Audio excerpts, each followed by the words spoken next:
Bueno, buenas tardes. Hoy, en nombre del Ateneo, tenemos aquí a dos socios del Ateneo, uno como ponente, que es Pachi López de Tejada, y otro como el introductor de Embajadores de Verdad, Iñaki Vázquez. Yo simplemente quería saludar, darles las buenas tardes y ya les dejo en su grata compañía. Hasta luego. Muchas gracias, Javier.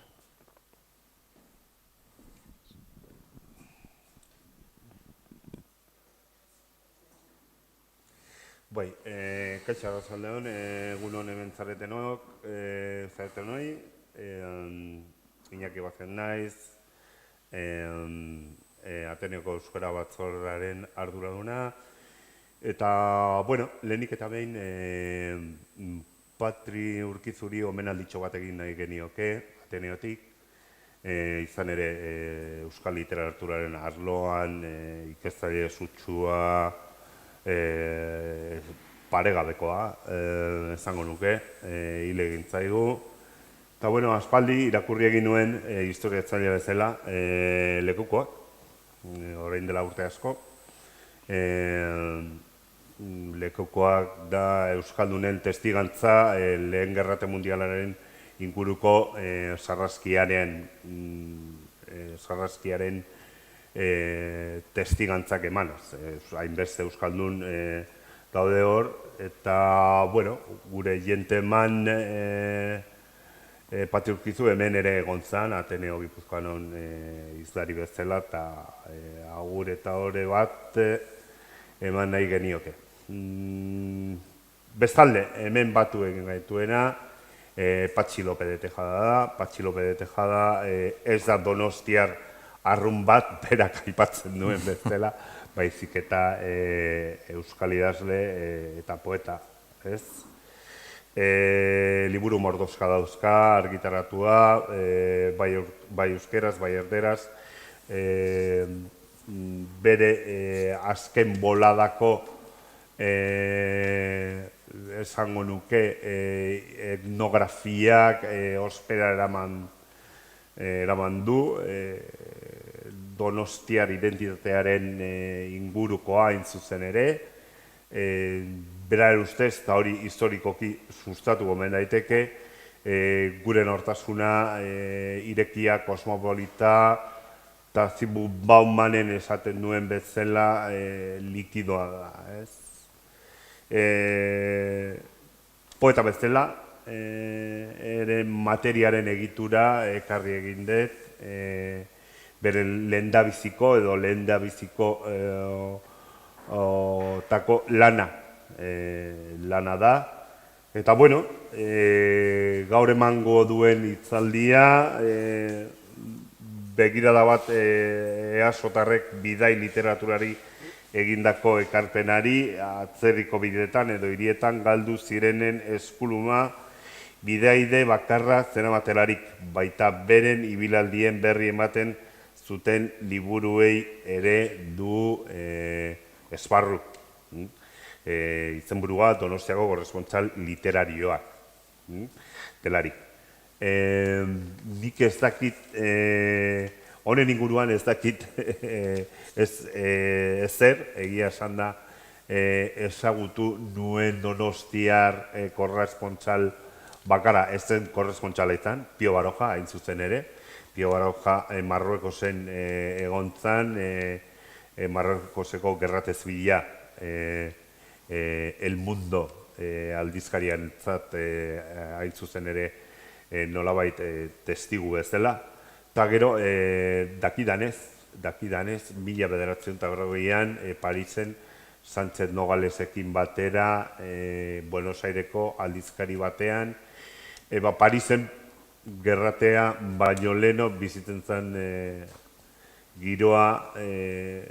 giroaren testigu izan zen, baina egia esan da, kontu hauek Patxi López de Tejada argitaratuko edo argira eramango ditu bi pare minututan, bai? Nahi duzunean, Patxi. Eskerrik asko, Iñaki, pulpitora pasako naiz, hitzaldiarekin hasteko. Arratsalde on aurrena, etortzeagatik. Eskerrik asko etortzeagatik, esan nahi dut barkatu, eskerrik asko beste behin ere Ateneo Gipuzkoarrari eta bertoko Euskara Batzordeari ekitaldi hau programatzeagatik, baita Gipuzkoako Foru Aldundiari eta Koldo Mitxelena Kulturuneko langilei hau posible egiteko baliabideak jarri izanagatik, eta jakina eskerrik asko Javierri eta Iñakiri egin didan aurkezpenarengatik. Espero dut hitzaldia gustuko izango duzula. Gai aipatu bezala Donostiako korresponsal literarioak dira. EASO hiri aberatsa da, baina ez ditu lumak ordaintzen, ez behar beste bederen. Eta gutxiago ere ordaintzen dizkie lumei mugaz haratagoko hoteletako eta jatetxetako fakturak. Kultura txikia eta gutxitua izateaz gain, ez omen gara oso komunitate aurreratua letren balorazio sozialari dagokionean. Ez beste batzuekin erkatuta Frantzia kasu, behintzat. Noizan behin berri paperen batek atzerrian bizi den edo bizi izan den kazetare baten kolaborazioak ordaintzea salbu, suposatzen dut. Hortaz, Donostiako korresponsalak beren burua bidalitakoak izan ohi dira, egan egitearen nostalgia eta irrika somatu dituzten lumak eta borobiaren bazter batean edo bestean pausatu izanaren testigantza maitemendua edo maitasunik gabea utzi dutenak. Denbora kontuak direla medio ezin dugu exhaustiboak izan, ez da idazle eta lan guztiak aipatu, eta beraz bidegabe jokatzeko arriskuz ere garrantzitsuenak iruditzen zaizkienak tratatuko ditut bakarrik. Nira buruz jakina, gai literarioak beti oso subjektiboak izaten diralako. Nabarmenen artean, aurrena nire ustez, nik ez dut Pio Baroja kontuan izan, Iñakik aipatzen zuen bezala, niretzako aurrena euskaraz behintzat Agustin Anabitarte da, Anabi. Idazle hau gerra zibilaren aurreko belaunaldikoa da, barkatu. Urte askoan Gipuzkoako Aurrezki Kutxa probintzialeko langile izandakoa eta 19. mendean jaio zen arren oso bizitza luzea izan zuen, ze 1981 arte bizi izan. Ez da gaurko gaia, baina bide bat ez esan da eleberri bat idatzi zuen 1983an plazaratu zuena Donostia izenekoa, eta oso eleberri interesgarria da, ze bertan oso ondo islatzen du gerra aurreko giroa, Abel epokaren aurreko Donostiako giroa. Eta oso ondo eskribatzen du. Novela hori Donostia klasikoen gordaioan dago, Armiarma web horrian. Anabik bidaia bat egin zuen Algeriara, eta egia esan ez dakit noiz egin zuen, zera berak dioenez gerraren aurreko Algeria baketzura egin zuen. Baina ez dakit Espainiako Gerra Zibila saridan, Bigarren Mundu Gerraz, edo Algeriako Independentzia Gerraz, 1950 hasi zen. Nik uste azken hortaz ari dela, ze berak esperientzia jasotzen duen liburua Afrikako basomortua 1961 plazaratu zuen. Afrikako basamortuan interneten daukazu eskuragarri ere, Armiarma web horrian, klasikoen gardaioan, eta zertaz doan liburua, egileak Saharan entzune zuenaz. Beste paisaia absolutuaren gilura txuri-beltzean jartzen saiatu baitzen. Kontaketa laburbilduaren adibide baino egunkari telegrafikoa da, nun egun desente parrafo berean sartzen diren eta elkarrizketa edo anekdota bakar batek aldiz horri oso bat behar dezaken. Bera, Marseillatik abiatu zen untzi batean, Algerera, bakarrik, suposatu behar dugu, ze bidaiderik ez du aipatzen liburu osoan, Timimun izeneko hiri batean Algerian ezagutu zuen suitzar bat salbu, barkatu. Eta hortik aurrera Algeriako bideetan Barrena, Gorabera eta Pasadizo Franko gertatu zitzaizkion. Zeinen berri laburtua liburuan jasoten ematen duen.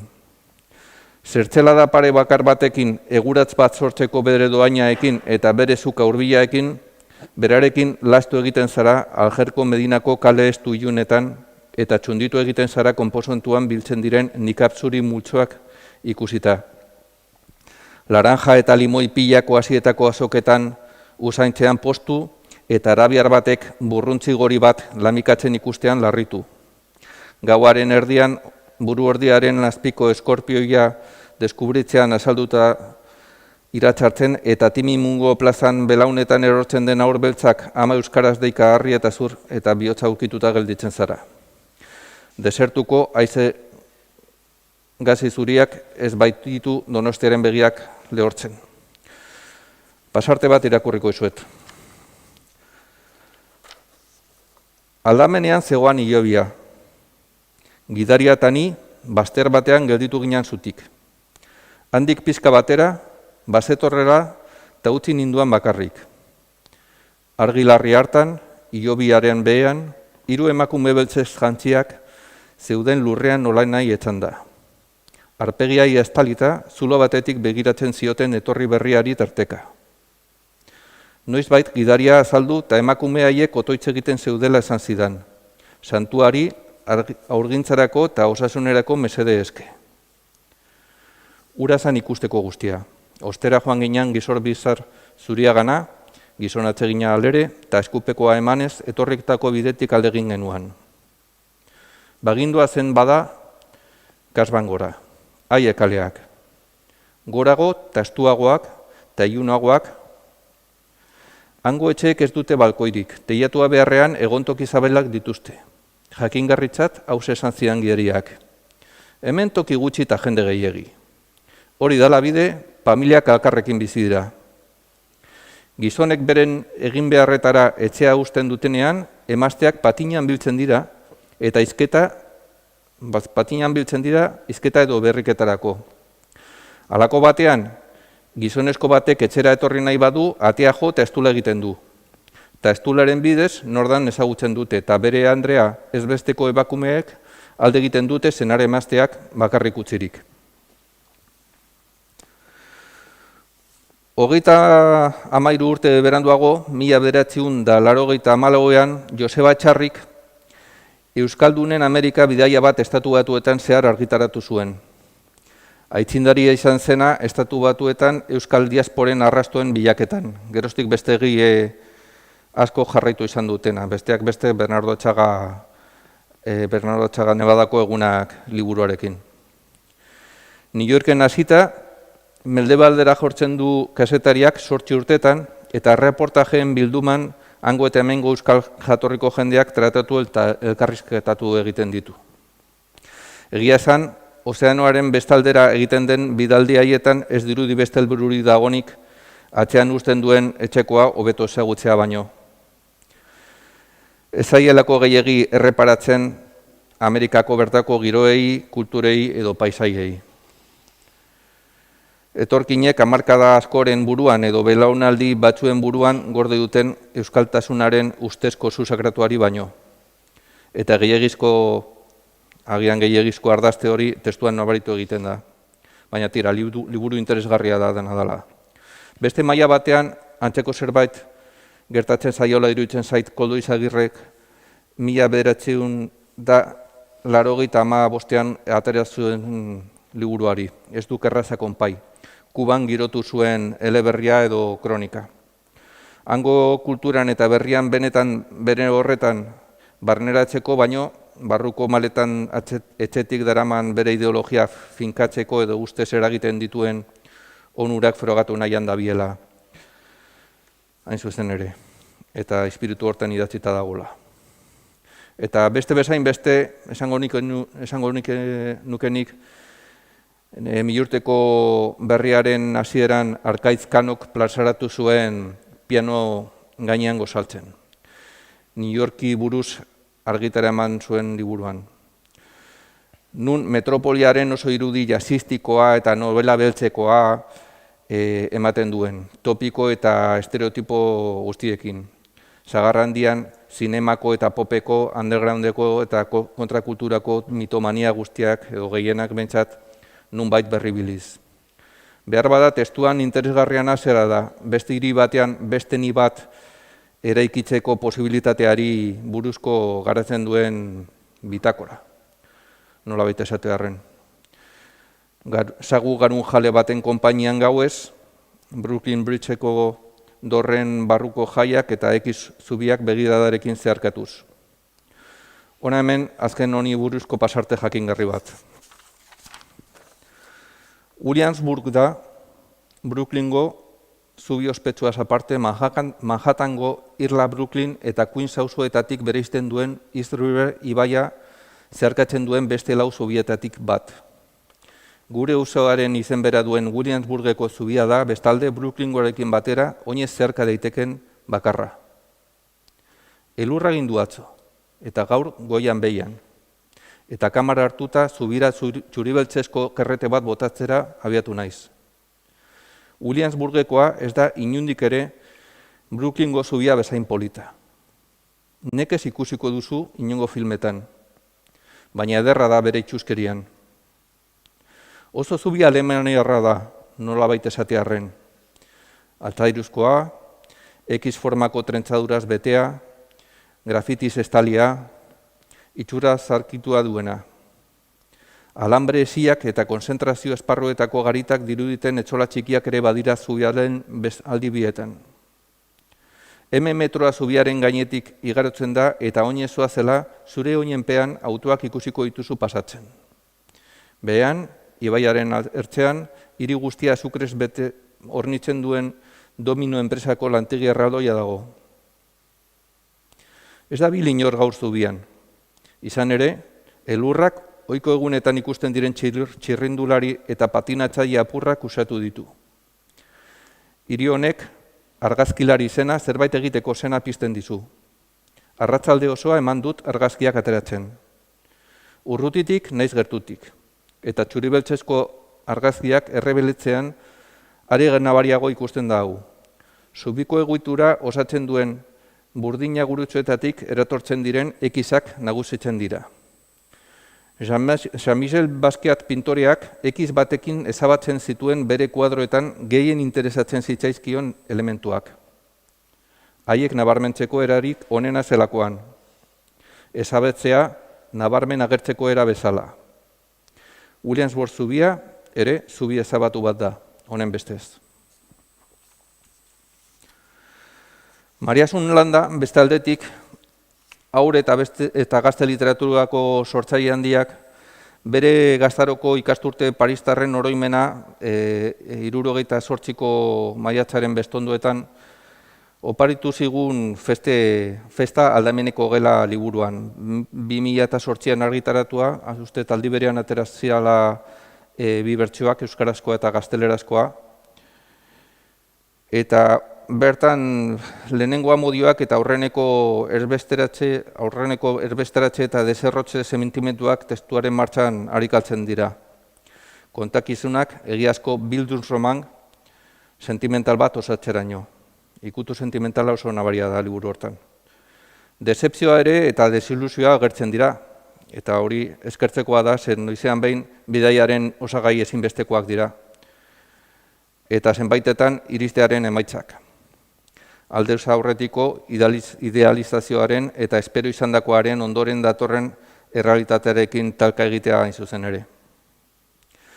Bereziki ondo islatuta dagoela iruditzen zait liburu horretan nire atzerrian gaudela beste bat izatea sentitxoko daukagun joera hori.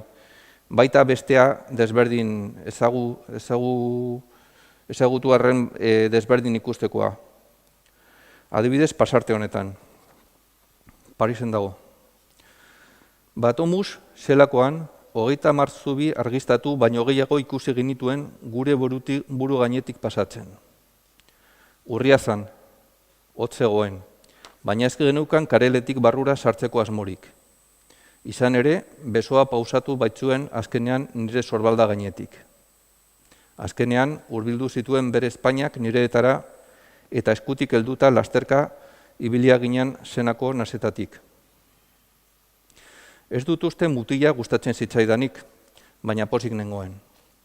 Amestutakora hurbiltzen zen zerbait, bizitzen ere nintzelako. Artean erosteko, gertatzeko zegoen guztiaren hau gozagarri. Kaso horietan, gertatu den bezala, neure burua desberdina ikusten nuen.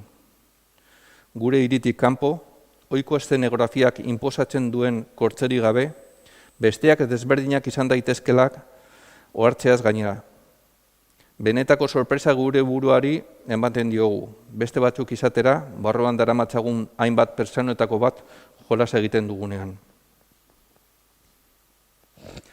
Bestetik, Maite González Esnal idazlea eta itzultzaileak 2014ean liburu bat plazaratu zuen oso interesgarria, Viajes, frutas, barrios izenekoa, gazteleraz dago, eta liburu hortan Euskal Herriari buruzko eta bereziki Donostiari buruzko hainbat gogo eta oroitzapen eta impresio tartekatuz Frisiara egindako bidaia baten berri ematen du. Frisia da, uste ezagutuko ezutela, da herrialde bat hizkuntza propioa daukana eta Alemaniako, Danimarkako eta Herberetako kostaldean dagoena kokatuta.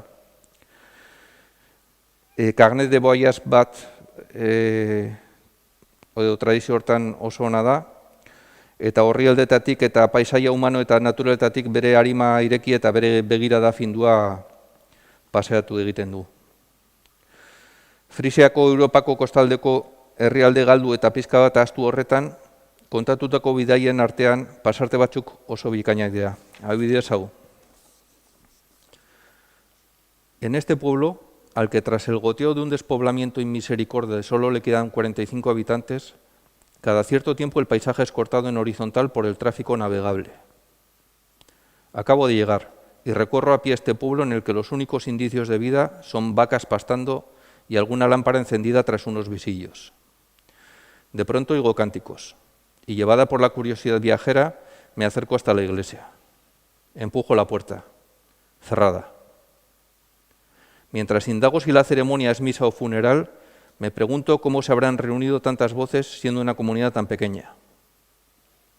De pronto se abre la puerta y un señor incrédulo ante la visión de una extranjera que quiere entrar a la iglesia farfulla algo contrariado, mientras que su agitado lenguaje corporal me da a entender que no se puede, que el oficio ha terminado, que me haga a un lado y que deje salir a los fieles, y que si me interesa el sábado a las 6 la iglesia estará abierta para las visitas.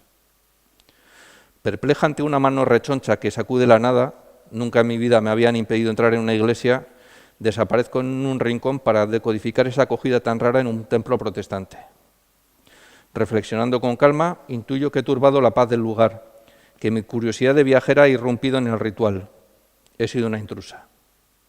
Contrariada, molesta conmigo misma, echo mano de uno de mis recursos favoritos cuando la vida se complica.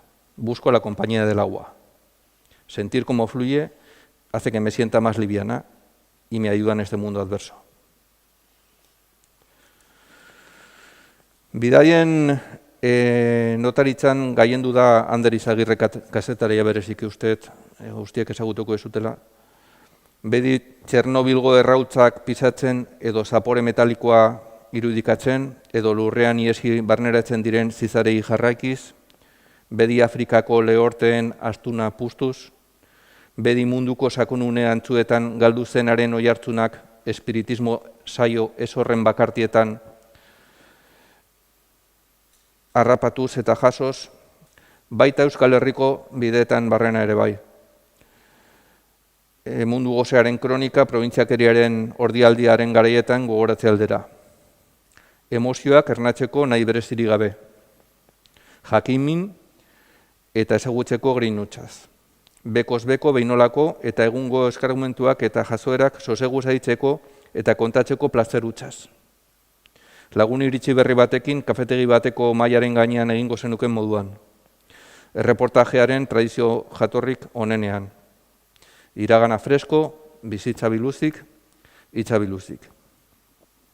Anderren bidaien ezaugarritako bat zea da, zenbaitetan ibiltzen edo bizikletan egiten ditula, eta horrik jakina bestelako perspektiba bat ematen dio giroen aldaketari edo segidari.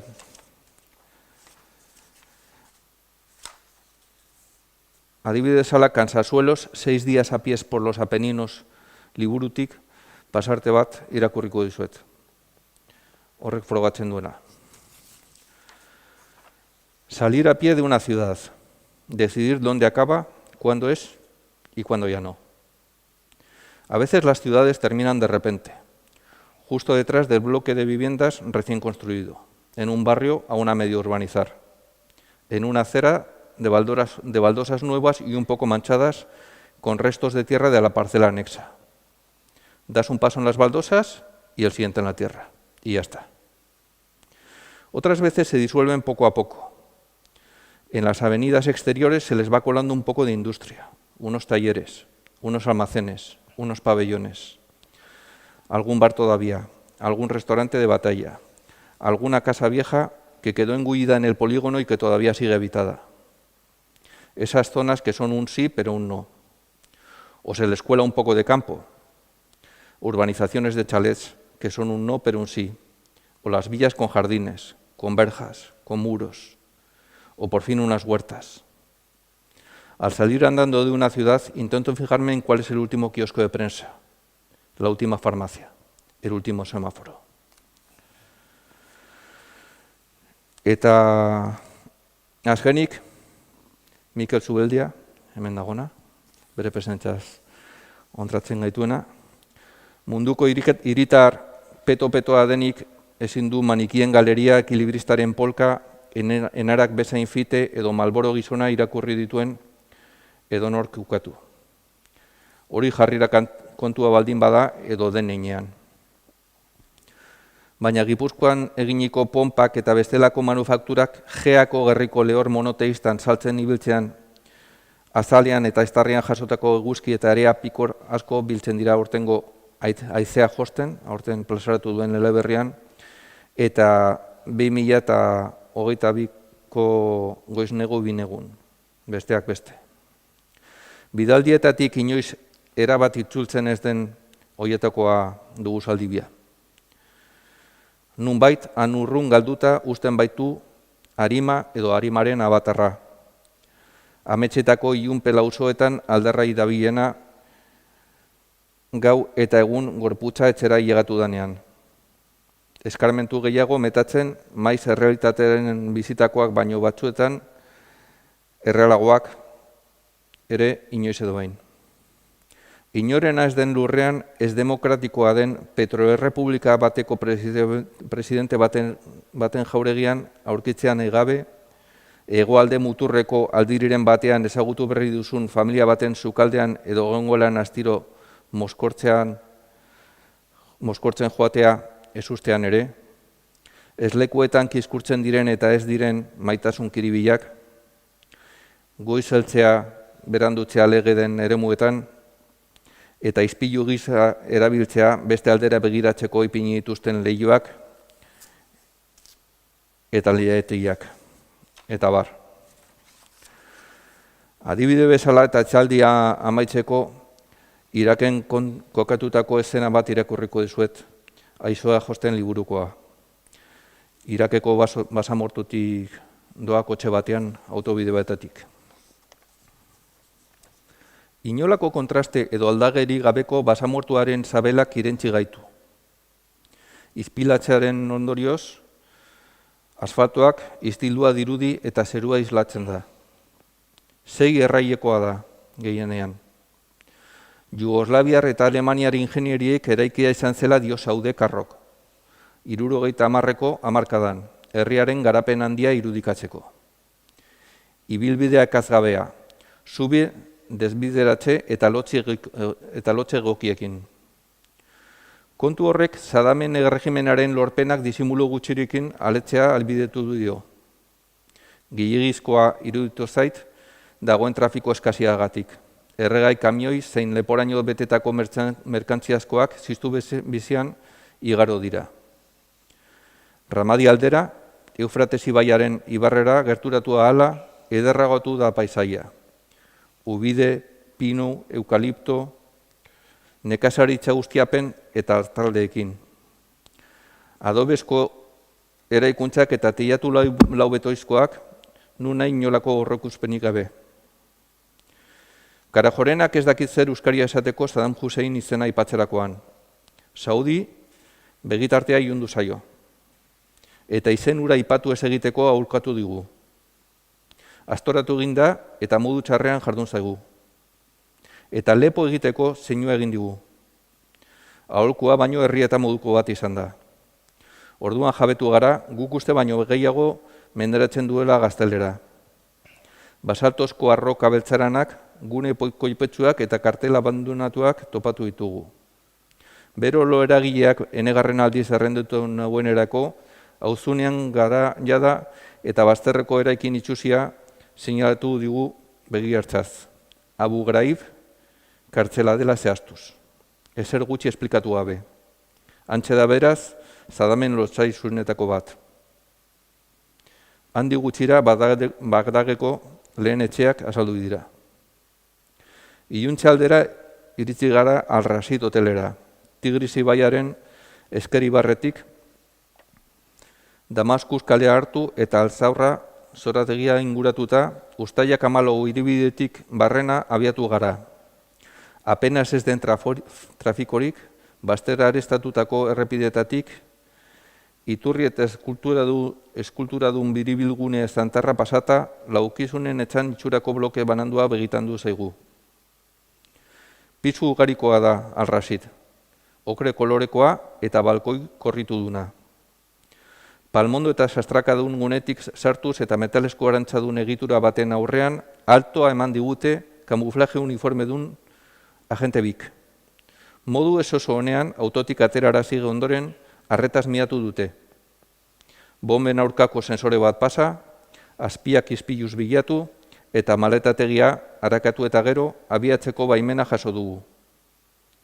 Parkineko auto, sastraka eta palmondoek areazko geruza geri dute. Basamortuko ekaitz baten zantzuak. Bertan agurtu digu zaudek. Ez da spoiler ez dizute ingo. Eta onaino aipatu nahi nituen korresponsalak, liburuak eta pasarteak. Seguro garrantzitsua den Pio Barojas aparte. Bat baino gehiago ahaztu zaidala eta barkamenak eskatzen dizkie eta aipatu ez ditu denei, baina nik ezagutzen ditu denen artean hoizedia aipatu nahi nitunak. Korresponsal donostiarrek bereziak diren edo begiradan zerbait berezia daukaten? Ba ez dakit. Tradizio bat osatzeko modukoak diren? Ez dakit ere. Etorkitzunean ikusiko da, baina orain arte egindako bidaia uste ez dela makala. Hori da, eskerrik asko.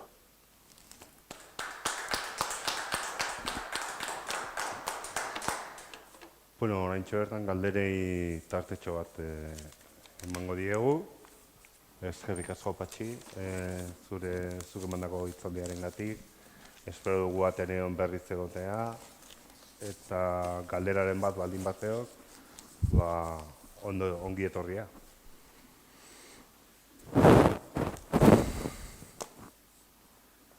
Ni bat ezango ditut.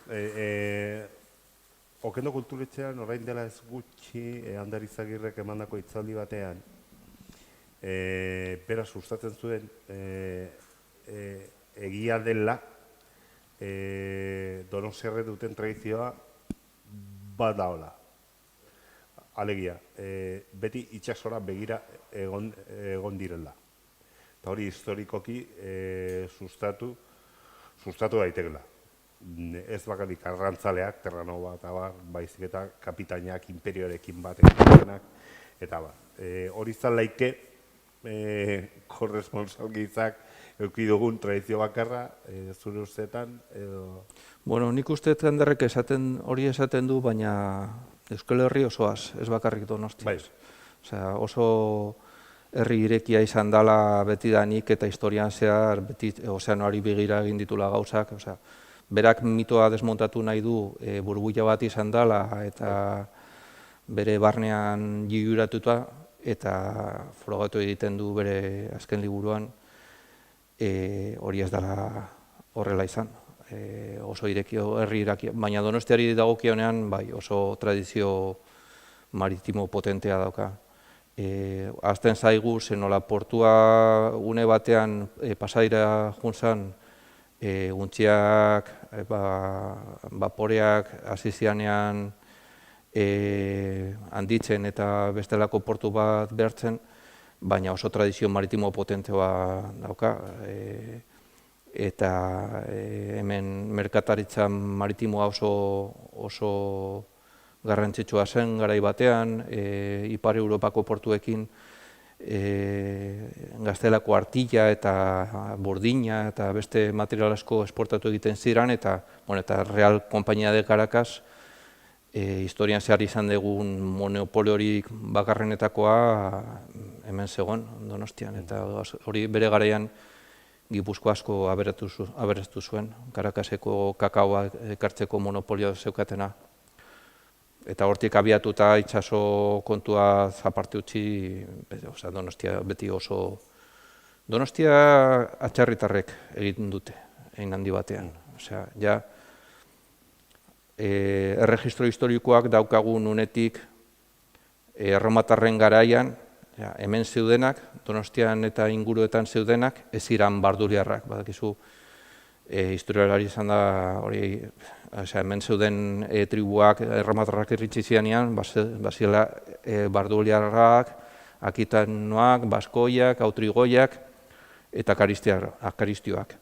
Eta adibidez, Gipuzkoa gehien okupatzen zuen tribu euskalduna barduliarrak ziren, eta hori errebindikatzen du gaur egungo Gipuzkoak, armarrian jarrita daukagu Fidelissima bardulian unkoan superata, baina hori jarauntzi poetikoa da, lirikoa.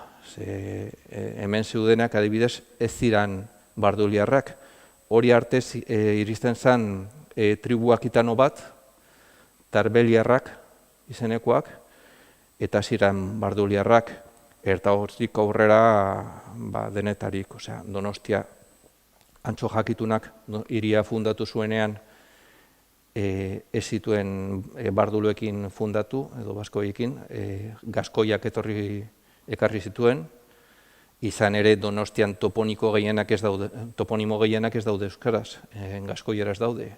Miramon, Aiete, Urgul, Ulia, Amara, gehienak gaskoieraz daude. Eta, kortsarioen eta markatarien aroan denetarik zegoen hemen, Donostia izan da beti oso hiri euskalduna izan da, baina ez da inoiz erabat euskalduna izan, beti anitza izan da. Oie guztiak euskaldunak ziren, gaskoiak ere euskaldunak ziren, baskoiak lehenago latizinatuak, eta besteak ere etorri zianak gehienak euskaldunak ziren, baina oso giro kosmopolita izan zuen, eta zer ezanik ez gorteak turismoa ekartzen hasi zanean 19. mendearen erdian, eta Belepok badakigu zer dan, beti oso gune kosmopolita, anitza eta atxarritarazko izan duen hiria da, eta hori nabaritu egiten da gainera. Halaber, beste galderarik badago, unea daukagu, tartea daukagu, zenbait minutu daukagu. Bueno, eskerrik asko, mila esker etortzeagatik Ateneoren ordez, eta beste batean topatuko gaituztelakoan, bai Patxi edo beste norbaitek, agurra emate dizuet, bai? Eskerrik asko etortzeagatik, mila esker benetan. Eskerrik asko.